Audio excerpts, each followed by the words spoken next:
Next question, at what rate of interest for annum will the simple interest on the sum of money be 5/8 of the sum in 10 years అన్నాడు. అయితే క్వశ్చన్లో వచ్చేసి మనకి ఏమని ఇస్తున్నా అంటే టైం పీరియడ్ 10 అని ఇచ్చిండు. Next at what rate of interest per annum అంటే రేట్ ఆఫ్ ఇంట్రెస్ట్ ఎంత ఫైండ్ అవుట్ చేయమంటుండు. ఇక్కడ మనకి రేట్ ఆఫ్ ఇంట్రెస్ట్ ఎంత ఫైండ్ అవుట్ చేయమంటుండు. At what rate of interest per annum will the simple interest on the sum of money be 5/8 of the sum అన్నాడు. అంటే ఇక్కడ మనకి వచ్చేటువంటి సింపుల్ ఇంట్రెస్ట్ అనేది 5/8 ఆఫ్ ది ప్రిన్సిపల్ అమౌంట్ అవ్వాలి అన్నాడు. 5/8 ఆఫ్ ది సింపుల్ ఇంట్రెస్ట్ అనేది 5/8 ఆఫ్ ది సింపుల్ ఇంట్రెస్ట్ అవ్వాలన్నాడు. అయితే ఇక్కడ టైం పీరియడ్ ఏమని ఇచ్చిండు, 10 years అని ఇచ్చిండు. టైం పీరియడ్ వచ్చేసి 10 years అని ఇచ్చిండు. సో 10 years ఆఫ్ టైంలో వచ్చి సింపుల్ ఇంట్రెస్ట్ అనేది 5/8 అవ్వాలి. అప్పుడు రేట్ ఆఫ్ ఇంట్రెస్ట్ ఎంత ఫైండ్ అవుట్ చేయమన్నాడు. అయితే దీన్ని ఫస్ట్ మనం సేమ్ 2 మెథడ్ సాల్వ్ చేసుకోవచ్చు. ఫస్ట్ వన్ వచ్చేసి ఫార్ములా మెథడ్ ఏముంది అంటే 100n.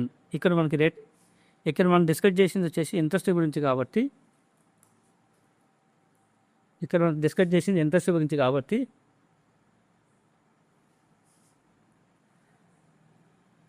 100n equal to the t into R. 100n equal to the t into R. దీంతో మనకి ఆర్ వాల్యూ ఫైండ్ అవుట్ చేయమన్నాడు. సో 100 ఇంటూ ఇక్కడ ఎంత అవ్వాలి, 5/8 టైమ్స్ అవ్వాలి. ఎన్ని టైమ్స్ అవ్వాలంటే 5/8 టైమ్స్ అవ్వాలి. అంటే n వాల్యూ వచ్చేసి 5/8 అవుతుంది.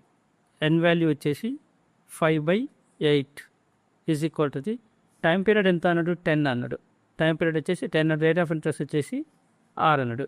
So R equal to the first ఇక్కడ దీన్ని సాల్వ్ చేసుకుంటే ఇక్కడ ఏమనేది మళ్ళీ రీరైట్ చేసుకుందాం. 100 ఇంటూ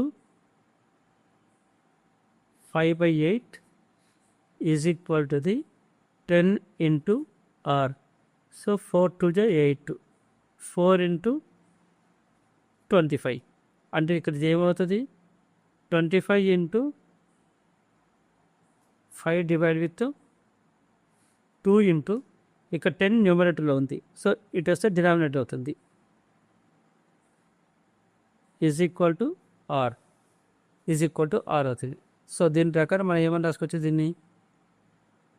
దీన్ని మళ్ళీ రాసుకుంటున్నాను. 25 into 5 divide with 2 into 10 is equal to R. So దీన్ని ఏమని రాసుకోవచ్చు అంటే 5 1 5, 5 2 10, 2 2 4 అవుతుంది. అంటే 25/4 అవుతుంది. 25 డివైడ్ విత్ 4 అంటే 6 1/4% అవుతుంది. 6 1/4% అవుతుంది.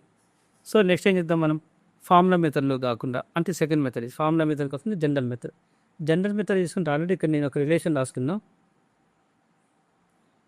నేను క్వశ్చన్లో ఒక రిలేషన్ రాసుకున్నాయి. SI equal to 5/8 into P అని రాసుకున్నాను. SI అంటే simple interest equal to the 5/8 into P అని రాసుకున్నాం. సో ఇక్కడ మనకు సింపుల్ ఇంట్రెస్ట్ అంటే ఫార్ములా ఏముంది, ఏమొస్తుంది మనకు తెలుసు already, PTR divide with 100. Simple interest formula వచ్చి PTR divide with 100 is equal to the 5/8 into P. ఇక్కడ మనకు 2 సెన్స్లో P అని వచ్చేసి న్యూమరేటర్లో ఉంది. సో ఇవి రెండు క్యాన్సిల్ అయిపోతాయి. రిమైనింగ్ ఏముంది, TR divide with 100 equal to the 5/8 అని ఉంది. సో నెక్స్ట్ ఏం చేస్తా అంటే 100ని ఇటువైపు తీసుకెళ్తే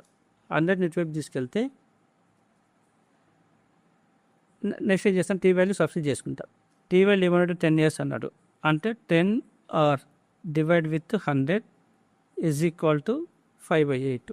సో అప్పుడు ఏమవుతుందంటే 10 1 10 అవుతుంది. ఇప్పుడు 10 వాల్యూ వచ్చేసి నేను రైట్ సైడ్ తీసుకెళ్తా.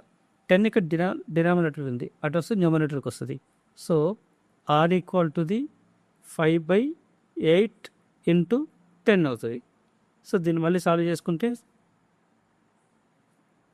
సో 50/8 లేదంటే 2 4 8, 2 5 10 అంటే 25/4 అవుతుంది. 25/4 అవుతుంది. 20/4 అంటే 6 1/4%. సో రేట్ ఆఫ్ ఇంట్రెస్ట్ ఏముంది అంటే 6 1/4% అవుతుంది. సో మనం ఏ మెథడ్ చేసినా ఏం కాదు, డైరెక్ట్ ఫార్ములా ఐడియా ఉంటే ఇలా చేయొచ్చు. ఫార్ములా ఐడియా లేదు అనుకుంటే ఇట్లా వాల్యూ సబ్స్టిట్యూట్ చేసి రిలేషన్లో వాల్యూ సబ్స్టిట్యూట్ చేసి సాల్వ్ చేసుకోవచ్చు.